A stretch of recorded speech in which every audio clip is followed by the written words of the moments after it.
I know why you're doing great, though. It's because you've accepted what the Bears are. So yesterday's game in the end didn't even really affect you, right? Yeah, I mean, I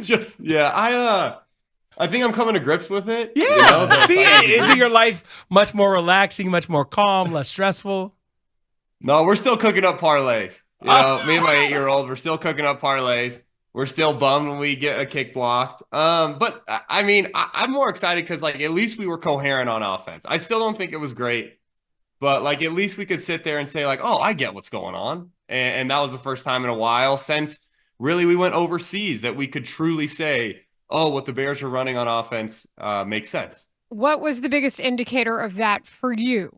Was it formations? It, Was it routes? What was it?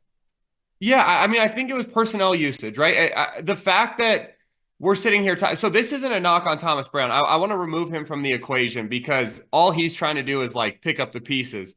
But the fact that we're like sitting on here and we're talking and we're saying like, hey, we used Cole Kmet and we found creative ways to get DJ Moore the football as like a sign off for really good NFL level offensive coordinator performance is mind boggling to me because that's not what we really should be saying. Right? We shouldn't be saying like, oh wow, they found a way to get the guy. They found a way to get DJ Moore, a guy who every time he touches the ball gets like 7 more yards because he carries 3 defenders. They found a way to get him the ball. Like that shouldn't be some sort of revelation, but the fact that it is really concerning.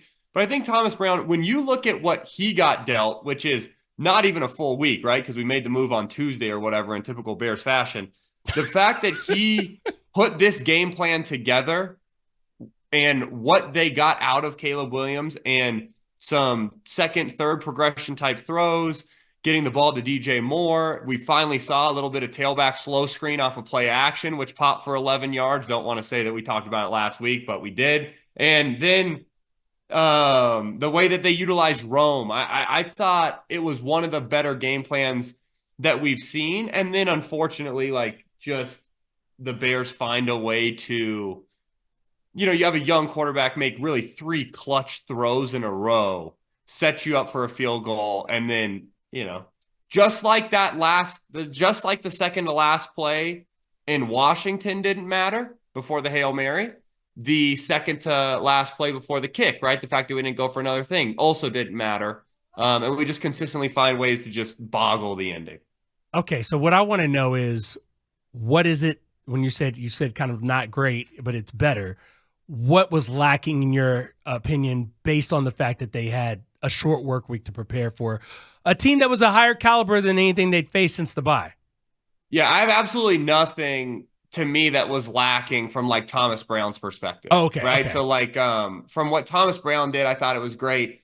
From what I would tell you that like if you were to say like, okay, hey, critique it from a game flow perspective, okay, potentially 2 more boots and utilizing Rome or DJ Moore as the outlet versus a push to flat Cole Kmet, like that would be a nitpick. And then if you were to say like, hey, did you see any true downfield shots that you liked? No, and I think he did a great job of utilizing quick game, utilizing like true just flare it out there screen to DJ Moore, so that I do think the pass rush had slowed down from a call perspective that he could have gone to that earlier. Um, but in terms of like what he was dealt on a short week and the fact that he finds himself, it's hilarious that this has happened to him twice, where it happened to him in Carolina last year with a rookie, and then now it's happening to him again with a rookie quarterback. I mean, he did a darn good job. So to me, I would say, like, if I was really to nitpick, I'd say a couple more boots, a couple more true downfield shots. Outside of that, though, I thought it was a really well called game. And then I think if you really look at it from a protection standpoint, we picked up some blitzes that we hadn't picked up. We picked up a true where we call it double A, but we saw a true twist from a linebacker blitz standpoint where one ends up in the strong side A and weak side A, and our center went with it, and our back took the out of the line of scrimmage, and we held up protection. So we did a couple of things really well. Now, can you full on say, oh, that's 100% Thomas Brown? No, you can't. But obviously, he was the key change, and things look to be a heck of a lot better than they were a week ago. I also do want to point out just the defined routes that we saw out of the receivers. I feel like those were not only more vast, at least maybe in the trees or the option that they had, but also the utilization of the field. We saw some more sideline, some more out. I feel like there was more than just what we had seen before. What did you think of some of the just even on the incompletions, just seeing what the receivers were doing specifically? Yeah, I thought they did a great job. Like you're saying, not only trying to stretch the field horizontally or vertically, right? But I think the general areas in which they were attacking, I thought was pretty darn good. The Kmet, the last time I remember seeing Cole Kmet on a sail route was the one that Justin Fields missed in week 2 that we kind of all lost our minds about, right? So it's like that was nice to see that now, a full calendar year and 9 weeks later, we're hitting Cole Kmet again on a sail route because I don't know why that ever went away. So that was exciting to see. I think, when you look at the third down specifically, the third downs where I was really intrigued because you saw a lot of what we would call a full field progression where it's like basically everyone's eligible on this play and we have a reason for it, right? Like if you think about it, if you're in 2x2, right? And your furthest outside guy's on a takeoff. Okay, hey, the reason for that is we want the corner to run with him. Then we have a speed out from number 2. Okay, well, why do we want that? Well, we want the Sam linebacker to widen. Okay, if the Sam linebacker doesn't, boom, we take the speed out. Okay, hey, Sam linebacker widened. Well, guess what? We have a shallow cross running across with that, right? And then you say, okay, Sam widens with the speed out. Mike takes the shallow cross. Well, guess what? Now we got a basic behind it. And we hit all 3 of those at one point in the game. We hit the speed out to Keenan Allen. Boom, we hit the shallow cross to Rome on a key third down. We worked all the way back to the basic at one point. So to me, like plays that play off of each other, all of them are eligible, and you're purposely stretching certain aspects of the defense. Those are really appealing. So yeah, I think you nailed it with not only the complexity or the variation from a route perspective, but also, hey, we're trying to specifically stretch certain defenders. And if they don't, boom, we're going to take our first progression. And if they do, hey, our next progressions make sense versus what we have seen at times with what we had with Waldron, where it was like, hey, we really designed this play for 1 or 2 of these options. And, 3 or 4 back here are only for certain coverages. And I know that's different ways of building offenses, but I do like when all 4 are eligible, especially on third and critical situations. Not to oversimplify, but if I were to sort of squint at the Bears offense and watch them as under Brown, it looked to me like reduced or compressed formations allowed receivers to start in and break out. And I don't know if this is something where Caleb Williams, he just knows he throws that ball more comfortably, or those vectors are more sort of amenable to the way his eyes work. But did you see that as well? Regardless of specific, whether it was a little diamond over here, a little stack over here, there was a lot more room outside the numbers to give them different ways to win. Yeah, a lot of condensed formation. Here's the thing, too, that you got to remember. Like you nailed it, okay? Hey, first and foremost, you've got more horizontal space, right? So quick game becomes easier. There's all sorts of things that are a benefit from it. Now, the downside is what? Hey, disguise protection, right? If you're in tight in a condensed set, the safety tells for when we're getting a pressure aren't as big, right? So let's say that they went into the game plan knowing, though, hey, we're going to condense the set. And guess what? We have a hard time holding up in protection anyway, so we don't really care about the exotics, right? Let's say that that's kind of their mentality. The other thing it gives you that sometimes we forget is it gives you a heck of a lot more free releases, right? Because you have so many more, when you're in a stack set, you get so many more in and out coverages where both DBs have to get off, and they're kind of talking to each other. Hey, you take first in, I'll take first out, or that, boom, they're going to go bracket and then bring somebody over top to just help kind of sort it out. You see a lot more guys pop free out of condensed sets. So to me, if you can stand up to it protection-wise, there's a reason all these teams that we kind of view as on the cutting edge of offense, right? The Dolphins, the Niners, the Rams, all these guys get into condensed sets. Well, why? Because it's so much harder on a communication standpoint on a defense, and you get a heck of a lot more free hitters. Like we hit one to Cole Kmet in quick game, where boom, we start in that bunch like you talked about. We kicked Keenan Allen across the formation. So now you're going from 3x1 condensed to 2x2, one side condensed. There's so much more communication. And at the end of the day, all we did was we threw a little arrow route, which is like the most common route in football, right? You just head right to the sideline and he's wide open and it's 8 yards, right? So to me, stuff like that, like you said, those condensed sets, those bunch sets, I do think are an added element. What I really like out of it is the run game too, because you get so many D coordinators worried about this run action, these samurai concepts where we run like a guy all the way across the formation. They worry about all those. And then what they tend to forget about is, oh, yeah, guess what? Hey, we're going to run toss out of this too. And DeAndre Swift's going to take it to the house. So to me, it's like there's a lot of quality that can come from those condensed sets. There is a premium put on protection and communication, which will flare up if the Bears continue to run this because people are going to heat them up more out of those sets. That's my worry for this week, Tim. That my question was, now Brian Flores is seeing this. It's like, oh, yep. Okay. Oh, you're going to do this against my defenses? Well, good luck determining who's coming. Because bingo. How are you going to be able within, if you are compressed there and you're not going to have these wider angles to see, so this guy just moved up 3 steps, or this guy's dropping, or it's too deep and then they're going to roll to single high. I think this in some ways plays into the hands of a very creative and aggressive coordinator. Yeah, and you got to be careful too. The thing that hurts you, I think, the most is if you guys just envision in your head, okay, we've got bunch right, and that bunch right? So we have 3 receivers, and they're tighter to the line of scrimmage on the right side. If you just envision that in your head, they're 3 yards away from that tackle, we're in bunch right gun.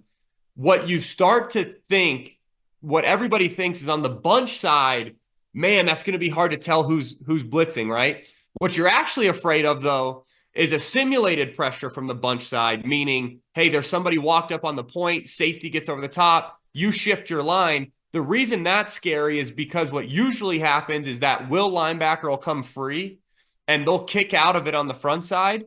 And then you end up throwing hot or a side adjustment off of just one, meaning we never want to be hot if they're only bringing 4 or 5, right? That's like an absolute worst case scenario is you're throwing hot and they have 6 guys in coverage. That's as bad as it gets, right? That's where I went to school, Fort Lewis College. We were awful, right? We couldn't protect it, probably because we had a moron under center being me who refused to change the mic, right? So that's a nightmare from an OC standpoint. So what you really want to do, what I would love to see early in the game, you get into bunch right, you bring DJ Moore in tight, you make it look condensed, we're in gun, guess what? Boom, you kick DeAndre Swift out of the backfield and you get into empty, because then you're going to start to see who's communicating. Then you get to tell. Yeah, then they have to show you something. I think they tried that last year. Yeah, not only do they have to tell you something, but if you have the right eyes on it, what you see is if that backside will starts yelling at the safety, you knew that they were trying to bring something from the weak side. If the will just bumps out and he doesn't talk to anybody, now you know, hey, when we're in condensed, we only got to worry about front side. So to me, if you get into something like that, do something like that, throw DJ Moore a slot screen, move on. Worst case scenario, it's 2nd and 10. But you really learn about, hey, what was their plan for us? Now, my big fear, though, is that we're just going to get in a bunch. We're not going to kick it out. We're not going to start to try to unravel these details, and we're just going to get heated up, and Caleb's going to get slapped in the face, right? Like, that's my big worry. But I do think there's ways to diagnose, hey, the game plan early, as long as you're willing to script in a couple of these, hey, let's motion out, let's get to this, let's see how they're communicating. And then, of course, hey, we're going to adjust in the second half, and we're going to have to figure out that, game within the game. But that's the point, right? That's why coaches get paid a lot of money is to try to leave some breadcrumbs of, okay, what the heck's actually going on? Relay it to the rookie quarterback, talk to the center. Let's get these sorts of things solved so that we can continue to be in these condensed sets and make it a nightmare to cover our guys horizontally in space. Tim, we know that Caleb is, I guess, not broken because of what we saw and the fact that he was competent in this game against the Packers, against a better team. He's got stiffer competition coming for the rest of the season. I guess my question is, what's your expectation with a guy that has play calling experience, but it didn't go that well the first time around with the Panthers? He didn't have as much talent as these Bears have. What can we expect from a development standpoint? I feel like we're having a lot of the same conversations from earlier this season. Well, the next logical step is to have him do it downfield, and he has a big game with DJ Moore and finding guys downfield. No. We haven't seen enough of that. Is that the next step in your eyes in this game specifically, or is the challenge of Brian Flores a challenge all into itself, so you can't get too specific in what you want the progression to be? It's such a great point because we're what's our to me, like as someone who's evaluated, 11 weeks of Bears football, well, hey, what's the big question mark? To me, the big question mark is, hey, downfield and shot plays, right? That's the kind of only last remainder I have about Caleb. I think he can do just about everything else at a really high level.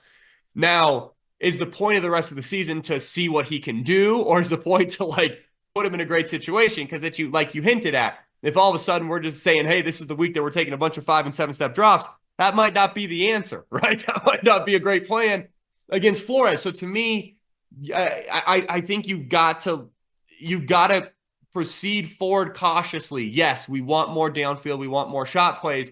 However, we still have to game plan week to week in the National Football League, because that's what it is. So, hey, is this the week that I would say, hey, let's dial up 8 shot plays? Probably not, right? But do I think 3 or 4 is the route to, first and foremost, I think 3 and 4 is the way you build a game plan anyways, because I do believe in, let's get some D coordinators on their heels, because, hey, we paid these weapons. Let's take the roof off this thing, because that's why you pay weapons, right? Is to hit your back foot, let a couple of them go. We complete one of them. We don't. They still have to respect it, right?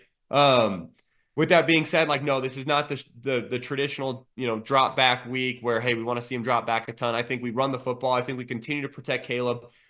I don't think throwing a bunch of quick game like they did and running the football effectively, I don't think that's a negative to a quarterback's development. If anything, it's a positive.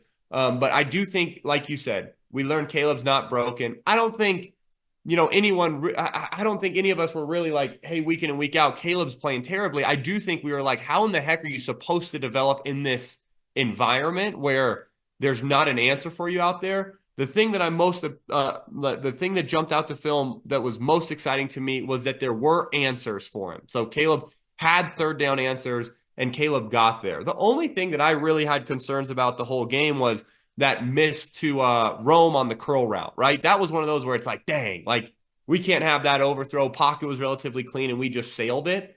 That was the one where it's like, man, I really don't like that one. That one looked more to feet, more like a footwork issue to me, which, there's a clip floating around saying that like Waldron's more or less not the kind of guy that scripts to, the feet to the route, which is like a whole different conversation, because if that was true, that is a indictment on anyone involved in the hiring process. If you didn't ask, how do your quarterback tie their feet to their progression? Like, that's an indictment organizational wide. I'm going to let's leave that to the offseason to discuss. But yeah, that would be my only concern, I think, coming out of this week, going into next would have been that curl throw. And then I think just keep building the game plans kind of more or less like we saw this week. And I'd feel good going with Caleb into the offseason. I would like to follow up on something we discussed last week, and it's painful, but it needs to be done.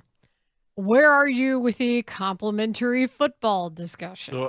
I think I should. I said at the end of my video. Which I don't blame you. Listen, my wife doesn't like to listen to me talk for more than 5 minutes, so if you can only get through 5 minutes of breakdown, I get it. But at the end of the video, I made a joke about, look at this beautiful complimentary football of us not running another play, because we're complimenting our special teams. And guess what? Then we had a low kick and it got blocked. So now, I'm still out on complimentary football. I think complimentary football is just the way to lose close. And I mean, again, I would rather be coming on here talking about wins or the fact that we got beat by 50 rather than we lost another close game. And I know that's not realistic in the NFL. But yeah, I just think I think the Bills-Chiefs game is a perfect example of why you have to be aggressive in the NFL, right? You either go for that 4th and 1 or you let Patrick Mahomes beat you. And I think Sean McDermott, if I had to guess, probably runs one more play, gets 4 yards closer and wins. And then that's the difference between the guys that win mostly and find a way to lose. And yeah, like the fact that we still have this head coach is also mind-boggling, but yeah. As long as it's a problem, we'll keep asking, and different audiences. So I'm happy to bring it to this one. Yeah, I mean, it's devastating to talk about though, because it's just the frustrating part is it's like complimentary football doesn't just give you a free pass to being like completely uncompetitive, right? Like that's what bothers me. And it's like Eberflus just, when I listen to him talk, I really am starting to get this vibe. There are so many people. You hear it more at the high school level, or the youth level, really. When you ask, everybody asks parents, hey, what was it like playing for that guy? Oh, man, he's a great guy, but we got our butts kicked every week, right? Like, Eberflus seems like that guy. He legitimately seems like, I guarantee at a dinner party, he is a great dude. He walks out there and everybody's like, that guy's awesome. But we are not winning NFL games. And I would rather have a prick in there who leaves the dinner party and everyone's like, that guy's a jerk. But guess what? We're not playing complimentary football. We're winning ball games. So to me, it's like, it is what it is. Like, toxic people sometimes can perform the best, and I'll take a little toxicity over there at Hollis Hall for some wins. You know what I mean? Yeah. Tim Jenkins, thanks as always, man. Much appreciated. Thanks, Tim.